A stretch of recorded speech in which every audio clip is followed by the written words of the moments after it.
here, you see it's about 3 o'clock in the morning. There's not a car or a person in sight. If you pan over here, it's the same thing. Not a car or a person in sight. People want to know where I find my strength at, where I get my strength. I get it from a lot of places, but right now, this morning, I'm getting it from, there's not a motherfucker that's up. There's not a car, there's not a person. Everybody's in their bed, sleep, dreading that it's a Monday, hating it's a Monday. And I'm loving it. I'm loving it. Where everybody's getting weaker, I'm getting stronger. It's not about the running, the swimming, the push-ups, the sit-ups.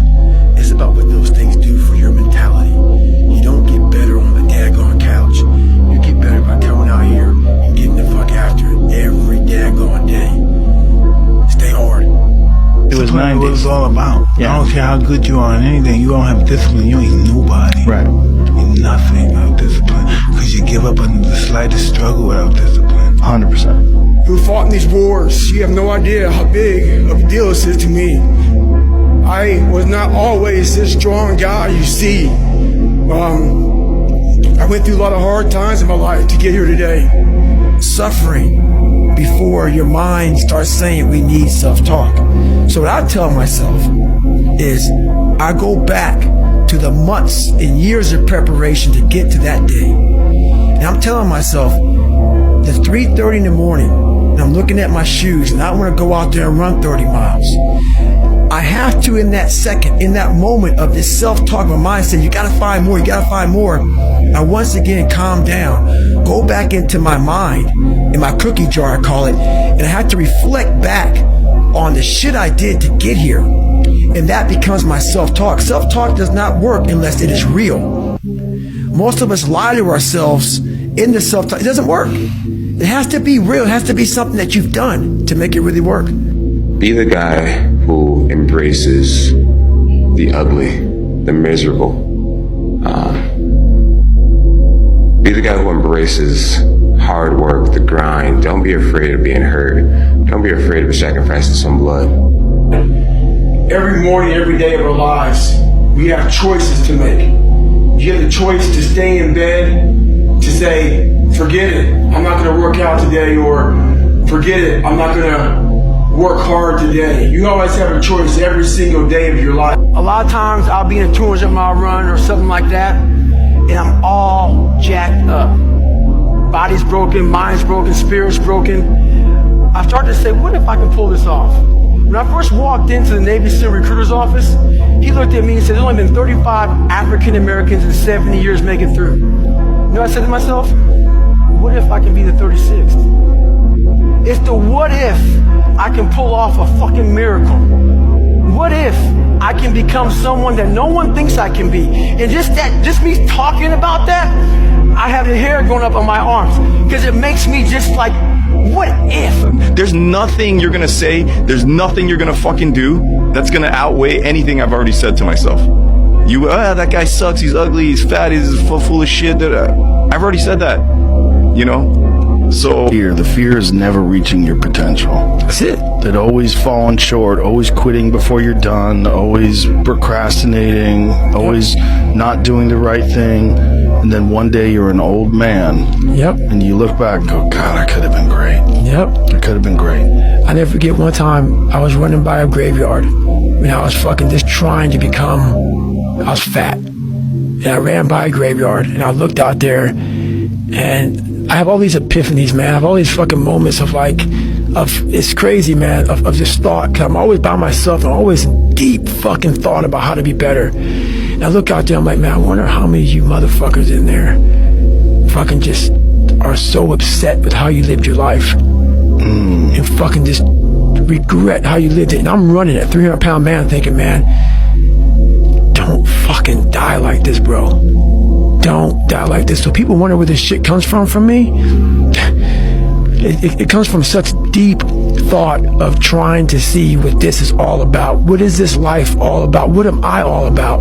Why am I here? You know, I had to find purpose. And my suffering, it had purpose. It had a fucking purpose. There's also a section of men who just feel alone. like myself, who felt like they have to hold things in and that they shouldn't share their emotions, that they don't lean on people, and that they should just carry stuff in and they need to be X, Y, and Z to be like good enough. So there's this like balance of that, and you almost need to learn to, again, like I mentioned, like that, the masculine and the feminine, being able to integrate that.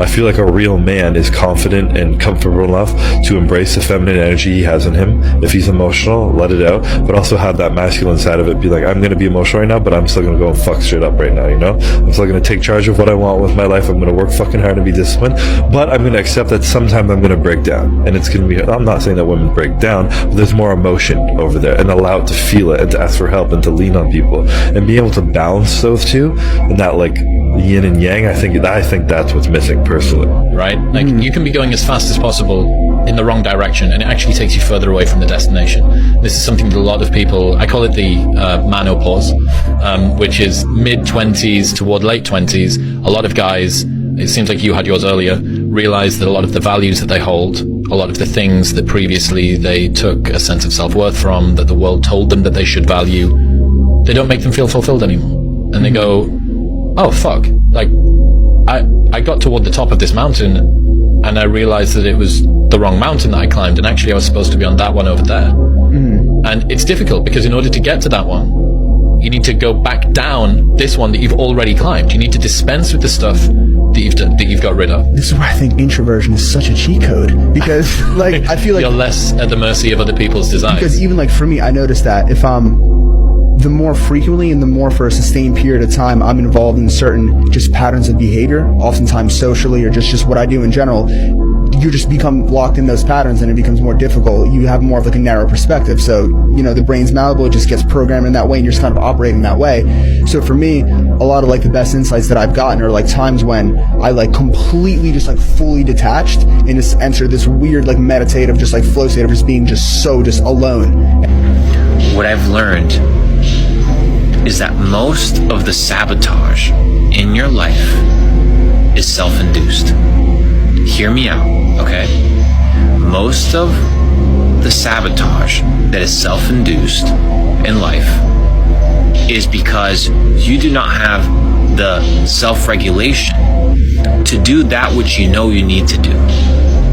So you need to be able to ask yourself, right? You know you need to go to the gym. You know you need to start this business. You know you need to read this book, but you don't do it. Why? Why don't you do it? Not, oh, I didn't do it today. No, why didn't you do it? Why did you cave to the nonsensical bullshit in the perspective that you're above the grind, you're above the work, you're above the consistency? Because these are the things that are holding you back. We understand that consistency compounds. I've said this once and I'll say it again. But why is it that you know what to do, but you don't do it? Don't just say, oh, because I'm lazy. No, that's not good enough. Wait, no, it's not that you're lazy. Something else is wrong. You need to be able to identify these things. And once you identify these things, you're able to tackle them effectively. It's because I fought for it. Because no one gave it to me. Because it was just me alone in the gym, me alone in the mirror, me alone in my head. No one did it for me. I worked for it, and I'm never going to let someone else take that from me. It's because, like, what bothers you about yourself? I just wish I just felt more comfortable in my own skin a lot of times, you know, because I feel like I would be able to be more effective as a person if I could just like kind of not toil in some of my own, you know, small self-worth issues or like lack of confidence at times. You know, I wish I could trust my instincts, and I wish my instincts were like better calibrated so that I knew when if I was doing like okay and good stuff, then my insides like told me you're being okay, you don't have to worry, you know.